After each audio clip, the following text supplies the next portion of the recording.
Okay, guys, we are now entering Cannon Road. Oh, zigzag to ha. Kapit. Oh.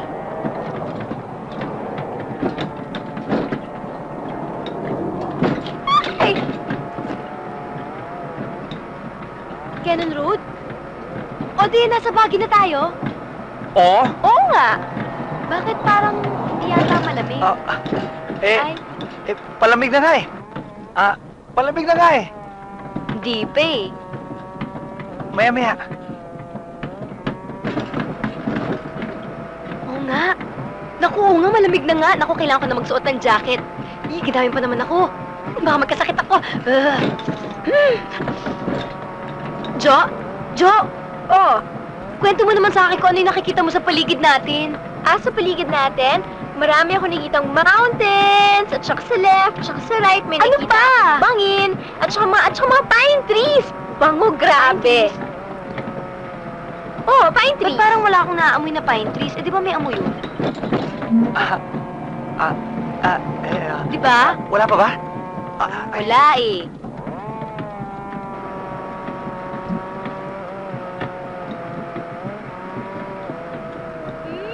Naamoy ko na! Naku, Naamoy mo ba? bagyong-bagyo na yung dating natin!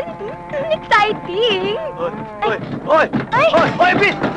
Bin, ano ba? Bin, ano ba? Naku, tandaan lang! Rough road to, no? sorry. May makasakay tayo! Pasensya na, naidlip ako eh. Naidlip? Oo. Pabira ka, ikaw ang driver dyan, tapos iidlip-idlip ka? Eh, angal ka ng angal eh. Nakupo ka lang dyan, gusto pa ikaw mag-drive.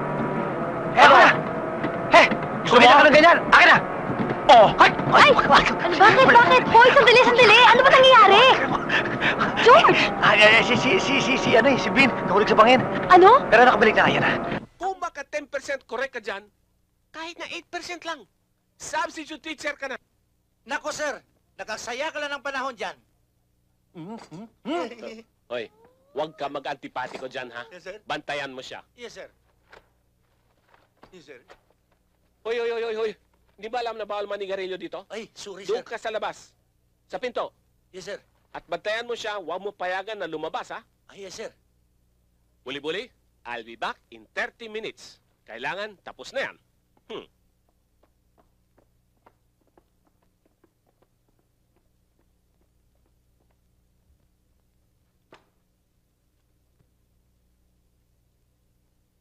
Commander Kulikuli. Commander Kulikuli. Commander Kulikuli. Please come in. Oh, Buli-Buli. Ano bang kailangan mo? Commander, kailangan ko sana tulong niyo. Nalimutan mo na bang iba na ang daigdig mo ngayon kaysa sa amin? Alam ko po, Commander. You must be on your own. Commander, kailangan ko tulong niyo.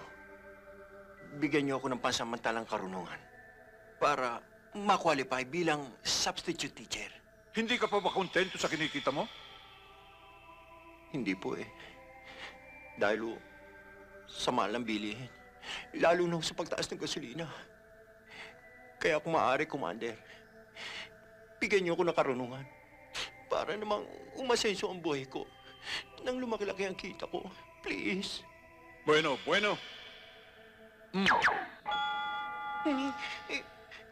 Commander, bakit ginawa niyo akong kardinal? Substitute teacher lang ang sabi ko eh. Nasa togang yan ang lahat ng karunungang kakailanganin mo. Pero tandaan mo, gagamitin mo lamang yan sa iyong pagiging substitute teacher. Hanggang doon lang. Salamat, Commander. Salamat.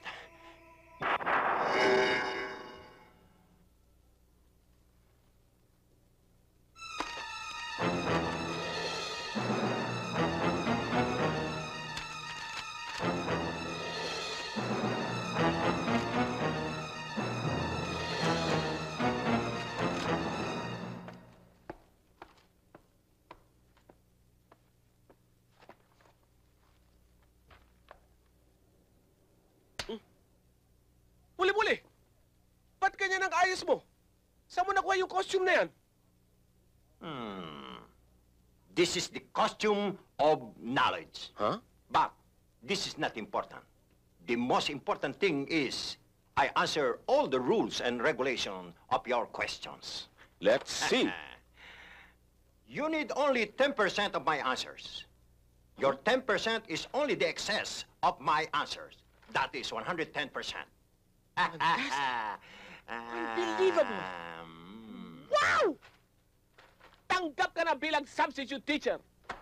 Welcome to the faculty.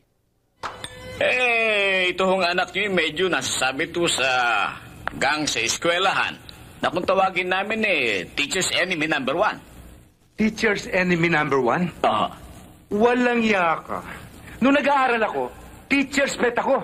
Pagkatapos ikaw, teacher's enemy number 1? Walang Principal, sorry. Nabigla lang ho ako. Pasensya na ho kayo. It's alright. Ano pa hong kawalang yan ang ginagawa nito sa eskwela? Yun nga ho, medyo nahuhuli ho itong anak niyo sa pangungopia sa examination. Nangongopya ka pa? Walang yaka. Principal, sorry ho. It's alright. Sorry ho. It's alright. It's alright. Ito ang tatandaan mo. Mula ngayon, pagkagaling mo sa eskwela, tutuloy ka dito sa bahay. Mag-aaral ka ng leksyon. Walang barka-barkada. Dad, unfair naman yun. Yung bata ba kayo, hindi ba kayo nagbabarkada? Abat pilosopo ka. Ay, ko. Principal, pasensya na po kayo. Sorry ho. It's alright. It's alright. Sa home visit ko pala dito sa inyo.